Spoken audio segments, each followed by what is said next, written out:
What is going on, everybody? My name is Ethan, this is HardCap Games, and what if I was an Elite 4 member?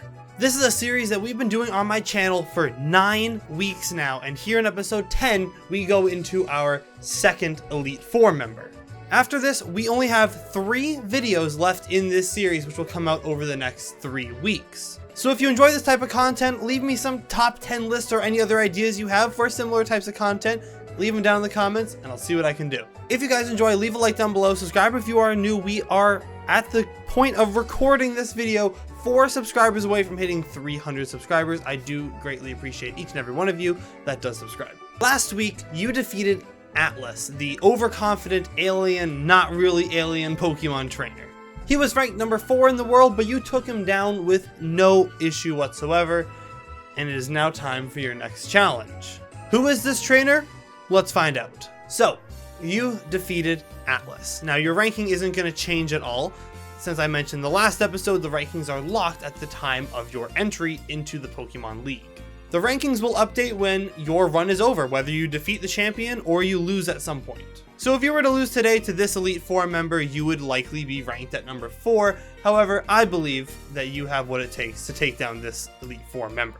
Because you don't care about being number 4, you want to win it all. You arrive at the arena once again and see that your opponent is a trainer named Glaucus. Once again, Glaucus is just me, but I wanted to give him a name because he's super important this time. Some quick research into Glaucus indicates that he has been in the Elite 4 for a couple of months at this point, and his older brother is the 5th gym leader, the Park Ranger. You're reminded by the HardCap Pokemon Competition League official that you will be battling under the set rule set today as you head out onto stage. Once again, the crowd goes nuts as you enter onto the field because now they know what you're capable of. The announcer comes out and begins his introductions as you stare across the battlefield at who you presume to be Glaucus. Perplexing is probably the best word to describe this individual. He looks sad, almost. A little gloomy. Hi, I'm Glaucus. I hope we have a good battle. I just be aware you're probably gonna get wet. So if you have a coat, I'd recommend you put it on. I also really hope you know how to swim. And the battle begins, and out comes my first Pokemon, Politoed. And now you should know what type of team this is. So do you have a plan for it? At this point, you can probably predict most of my entire team. Politoed is holding, you guessed it, the Damp Rock, which extends the amount of time that its ability Drizzle is activated, keeping rain up on the field. The Bold Nature is going to boost its defense and lower its not being used attack. This just gives it a lot more bulk alongside the moves Scald, Ice Beam, Encore, and Rest. Politoed has the ability to set up the rain upon entry with its ability Drizzle, and then if it wants to, it can lock you into a move you don't want to be using, like a first turn Fake Out. However, Politoed really thrives with its ability to be brought in and out of battle, continuously setting up the rain, maybe getting a little chip off, and then getting out of there before taking too much damage, which is exactly what Politoed is going to do. My Politoed comes into battle, sets up the rain, and then on turn 1, I am switching right back out and going into my second Pokemon, Azumarill. Azumarill has been one of my favorite Pokemon for a long time. I mean, look at him. Like, what a funny little egg thing, right? Recently, Azumarill has gained some notoriety as a god slayer in Pokemon Scarlet and Violet, but I just want to say that I have been a fan of Azumarill much longer than that. Back in the Pokemon Omega Ruby and Alpha Sapphire days, I had a Azumarill named Katara on my playthrough team, and I didn't realize till later how good this specific Azumarill really was. Katara naturally was Adamant Nature with the huge power ability. At the time of playing that game, I still really didn't know what either one of those did, because I was still kind of new to playing Pokemon. The ability Huge Power doubles the attack of Azumarill from base 50 to base 100. Azumarill also gets the benefit of having Stab Water type moves, which boost the power of said moves by 50%. However, when the rain is up, an added effect of rain is that water type moves are boosted by 50% as well. Those are not 50% stacked on top of each other, but 2 additional 50%. This means that every time Azumarill is using a water type move, it is double power because of Stab and Rain, tacked onto the fact that now it has a doubled attack stat from huge power. Additionally, it also has stab fairy type moves. Azumarill's stats don't really show it, but it can be kind of ridiculous and really, really strong. Azumarill is holding the Assault Vest, which gives it a little more longevity, and because I don't have any setup or status moves because of my Assault Vest, I'm forced to find my stat boost elsewhere.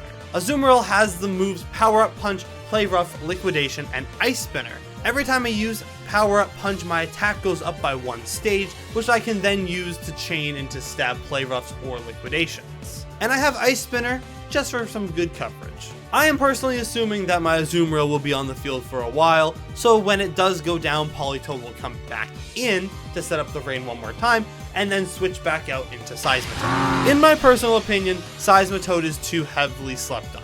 Don't disrespect him, he can be pretty good. In fact, when I first came up with the idea for the 5th gym, I thought it was going to be a mixed weather team with rain and sun, and Seismitoad was going to be the focal point of that team. Now for some number crunching sake, let's work under the assumption that it's level 50. In reality, this Pokemon is level 65, but 50 makes it easier to count. With perfect IVs, max speed EVs, and an adamant nature, which is the one that I've chosen to give him, its speed sits at 126. I could have made it timid, but I chose the extra attack instead. Seismitoad benefits from an ability called Swift Swim. When in the rain, a Pokemon with Swift Swim's speed is doubled, meaning that Seismitoad has a speed stat of 252. So there's really no way for you to outspeed without setting up. As a sidebar, in the original video back for Gym 5, I was actually going to make this a Tailwind Pelipper that pivots into Seismitoad, because the Tailwind would then further double my speed, making it 500. Seismitoad with the moves Liquidation, Earthquake, Ice Punch, and Drain Punch is an absolute beast. Its attack stat sits at 161 after its EV investment, and the ability for it to heal itself up again with a Drain Punch, Seismitoad's here to ruin your day. Now, obviously, the best way to take down a Seismitoad is a Grass-type move, because it is quad weak to Grass. That's why my 4th Pokemon is Hisuian Goodra. This Steel and Dragon type has the ability Sap Sipper, which raises my attack by 1 stage every time I get hit by a Grass-type move. So, if I'm anticipating you will go for a Grass-type move, I can just go straight into Goodra, get a attack up 1, and fire off some big hits. Goodra has the moves Outrage, Flamethrower, Ice Beam, and Iron Head, and is holding the Iron Plate to boost the power of Iron Head. Even though Goodra's special attack is technically higher than its physical attack, they're both close enough to each other to be pretty usable. The coverage moves that Goodra gets are just all special moves, and the stab moves it learns are all physical, so it kind of evens itself out. Goodra is also the relaxed nature to up its defense and lower its already pretty low speed, so it doesn't really matter how slow it really is, and this just kind of makes it a more bulky monster. Now these 4 Pokemon are going to rotate around back and forth, taking out anything that they can, and I believe that they'll do a pretty good job of it. But eventually, the 4 of them will go down. Okay.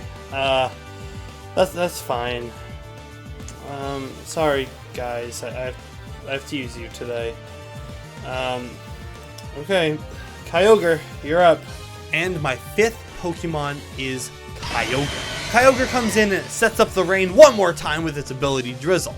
Now, as much as I like Primordial Kyogre, I don't have it holding the blue orb for one reason, which is that I want the rain to be set. The ability Primordial Sea makes it so that the heavy rain is set when Kyogre's on the field, but it doesn't stay when Kyogre leaves. I personally need the rain to be set, so once the rain is set, Kyogre's getting out of there. And what is the next Pokemon that I need the rain so badly for? Okay, buddy, he did his thing, so I guess we should do our thing too. The 6th Pokemon that I send out is Swampert. Swampert, are you feeling it? They're in some hot water now. And Swampert Mega Evolves into the Thorbjornson of all Pokemon, and its ability changes to Swift Swim, activated by the rain. You probably expected that this would happen once you saw that it was a rain team. And if you're familiar with Mega Swampert rain team strategies, you know how this goes. A Jolly Nature Swampert makes him even faster, and it's coupled with its sky-high attack stat of 150, meaning that Swampert is just incredibly tough to take down. Not because you can't hit it, but because it's gonna hit you harder first. Swampert has the moves Waterfall, Earthquake, Ice Punch, and Stone Edge to pretty much cover all of its bases for what it might be weak to. And it's also taking advantage of the attack stat buff. Kyogre's also pretty naturally bulky, so it's gonna probably stay on the field for at least a little bit. Now when the rain runs out, I can just switch back into Kyogre and come straight back into Swampert, as long as they're both still alive. Eventually, Swampert will go down, however, leaving me with just Kyogre. I say that as if Kyogre is not a great Pokemon. Kyogre's rocking the moves Scald, Ice Beam, Calm Mind, and Rest. And it's a bold nature to up its defenses. Kyogre becomes immediately very difficult to take down if it starts getting up some Calm Minds and firing off some Scalds. Plus, Kyogre's holding the leftovers, so if it starts taking some damage, it'll heal it back over time. And if I take too much damage, I can just rest it right back off. However, you will find a way to defeat Kyogre, meaning you are the victor once again. Huh. Okay. That's fine, I guess. We all did our best. Congrats. Go make some waves. You shake Glaucus's hand, and with that, you have defeated the second of the Elite Four members. So what do you think? I think this team is a little bit one-dimensional in that it's pretty much defeated by a grass and electric type, but I still think that it's strong enough to give you some issues if you can't outspeed it and out-hit it. If you guys enjoyed, leave a like down below, hit the subscribe button. We are so close to 300 subs, and I really do appreciate each and every one of you. And be sure to share this video with a friend as well so they can check it out. Check out the whole playlist right here. Check out the video that YouTube thinks you might like right here. And with that being said, thank you so much for watching. My name is Ethan, this is HardCap Games, and I will see you in the next episode. Peace.